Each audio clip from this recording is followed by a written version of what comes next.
या बाबीकडे आपण वेळोवेळी लक्ष देणे सुद्धा अतिशय गरजेचं आहे.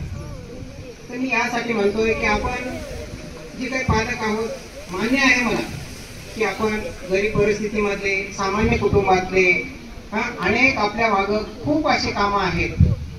परंतु हे एवढं असताना सुद्धा आपण हे जे काही सगळं काही करतो, हे जे सगळं काही खटाटो पाठात जे सगळं काही करतो, तर या आपल्या पाल्यासाठी करतो की आपलं मूल शिकावं, मोठं व्हावं, आपलं नाव रोशन करावं, आपल्या गावाचं नाव रोशन करावं, शाळेचं नाव रोशन करावं, असा हा प्रत्येक पालकाचा हेतू आहे.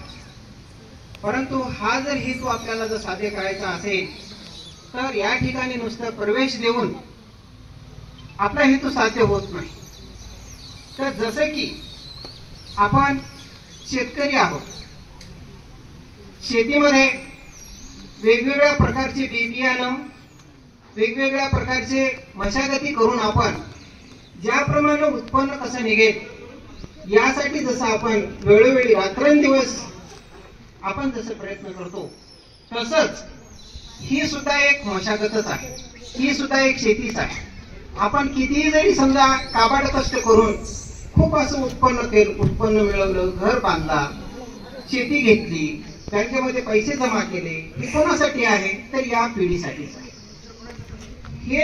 हे तर आवश्यकच आहे, पण त्याचबरोबर याचा जर योग्य विनियोग करायचा असेल तर पहिल्या प्रथम आपण आपली ही जी पिढी आहे, ही जे आपले पाल्य आहेत, या पाल्यासाठी आपण जेवढा आपण शेतीसाठी, बाकी इतर गोष्टीसाठी जेवढा वेळ देतो, त्याच्यातला एक काही वेळ आपल्या या पाल्यासाठी. मग काय करायचं आहे आपल्याला? काहीच करू नका, फक्त या शाळेमध्ये भेटत चला.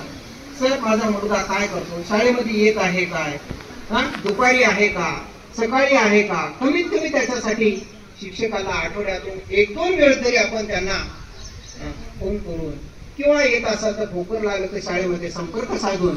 म्हणजे याच्यामुळे काय होते की आपल्या या मुलावर जे काही आपल्याला संस्कार करायचे आहेत एकाच बाजूने होत नाही, एका बाजूने टाळी वाजत नाही. तर तुम्ही आणि शिक्षक वर्ग एका ठिकाणी येऊन जेव्हा त्याच्यासाठी एक चांगलं, एक सुंदर असं आपण त्याच्यासाठी आयोजन केलं, त्याच्यासाठी वेळोवेळी भेटी घेतल्या, तर त्यामध्ये एक वेगळं असं वातावरण निर्माण होईल. म्हणून जेवढा आपण शेतीमध्ये ज्या पिकासाठी आपण जेवढी काबाड कष्ट करून जेवढं उत्पन्न काढण्यासाठी प्रयत्न करतो, तेवढंच हे सुद्धा महत्वाचं आहे. वेगवेगळ्या फवारण्या करतो, वेगवेगळे बियाणं घालतो, वेगवेगळे खतं घालतो,